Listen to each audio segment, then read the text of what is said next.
우리가 토론을 할 때 혹은 언론이나 미디어를 접할 때 객관적이라는 말을 많이 듣습니다. 어떠한 진영에 휩쓸리지 않고 주관과 편견을 배제한 절대 중립적 입장을 말하는 객관성이 과연 실제하는가에 대한 의문이 생겼습니다. 객관적이다라는 것이 가능한 말일까요? 짚고 넘어가야 할 부분은 객관성과 사실은 명확히 다르다는 사실입니다. 사자가 토끼를 잡아먹었다가 사실이고 사자가 토끼를 괴롭혔다는 객관입니다. 객관성의 사전적 의미는 제3자의 시각, 보편, 타당성으로 요약할 수 있습니다.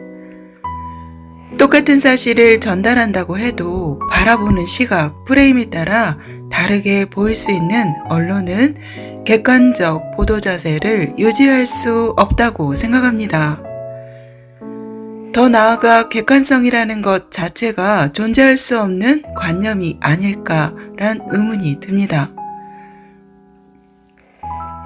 누군가는 어떠한 논의에 상반되는 두 진영이 있을 때 두 진영에 상관없는 제3자의 시각이 객관적 시각을 제공한다 라고 하겠지만 결국 제3자도 자신의 의견을 가지고 있기에 그의 의견도 상반된 두 스펙트럼 중 그의 의견이 있을 수밖에 없다고 생각합니다.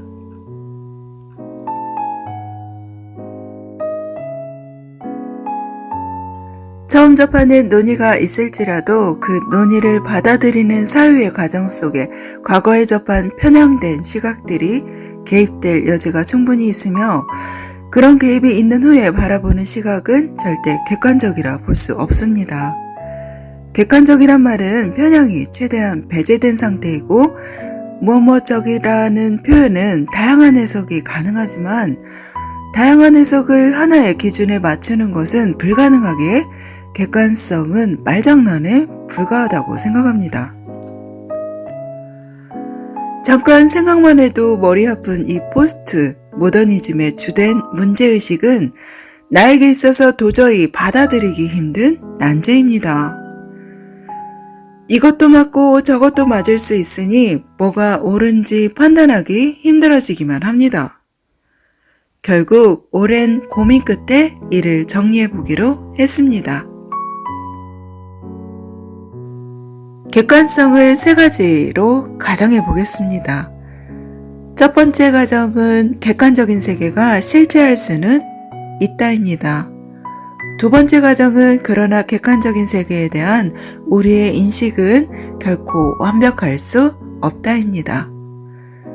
세 번째 가정은 하지만 그럼에도 불구하고 객관성에 대한 추구는 제한적인 범위 안에서라면 가능하다입니다.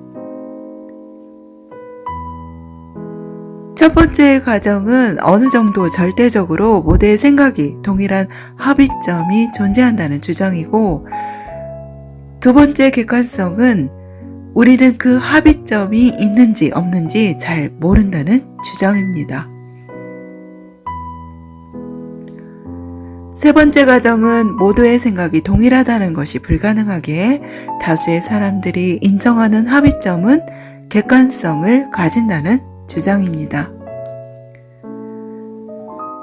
즉, 두 번째 가정이 첫 번째의 변론이라면 세 번째 가정은 두 번째의 가정 대안 정도로 생각해 볼 수 있겠습니다.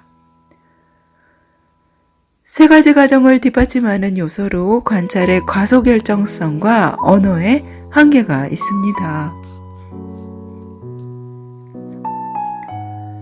관찰의 과소결정성은 어떤 현상 A가 서로 다른 이론들에 의해서 동시에 설명될 수 있을 때 현상 A는 이론을 과소결정한다고 합니다. 즉 A에 대한 데이터가 있더라도 그것이 여러 이론을 지지하는 증거로 활용될 수 있어서 귀에 걸면 귀걸이, 코에 걸면 코걸이식이 된다는 것입니다.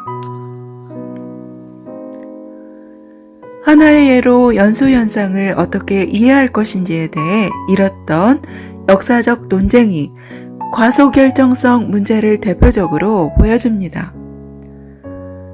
과학혁명 당시에는 연소를 플로지스톤의 작용으로 이해하는 입장과 산소의 작용으로 이해하는 입장이 대립하고 있었는데 당시까지 관찰된 결과들이 모두 두 이론에서 똑같이 잘 설명되었습니다. 결국 산소파의 승리로 끝나기는 했지만 그 승리에는 산소 이론을 적극적으로 지지했던 라부아지에의 정치력이 적지 않게 작용했다고 합니다.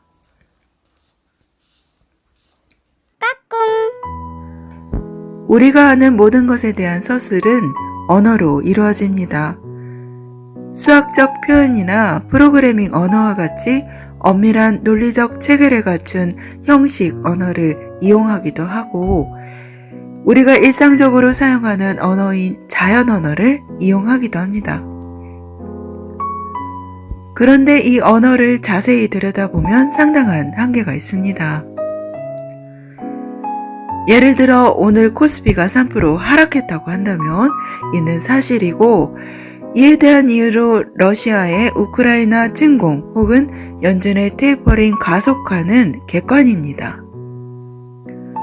그러나 코스피가 하락했거나 1%만 상승했다고 하는 것은 명백한 모순입니다.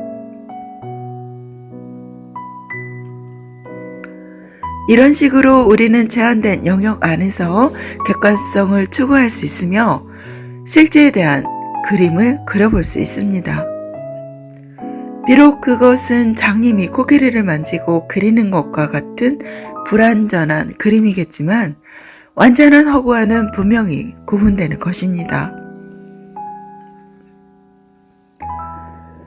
결론적으로 위의 세 가지 가정 중 문제의식에 대한 해결 방안으로 두 번째 가정, 그러나 객관적인 세계에 대한 우리의 인식은 결코 완벽할 수 없다에 무게를 두기로 했습니다. 그리고 모든 인간은 완벽하지 않은 존재이지만 인간은 가정 세 번째에서 말하는 제한적인 범위 내에서 최대한 합의점에 도달하고자 노력한다고 생각하려 합니다. 이상 객관성과 사실, 구글의 티스토리에 나와 있는 내용 중요한 것 같아서 낭독해봤습니다. 감사합니다.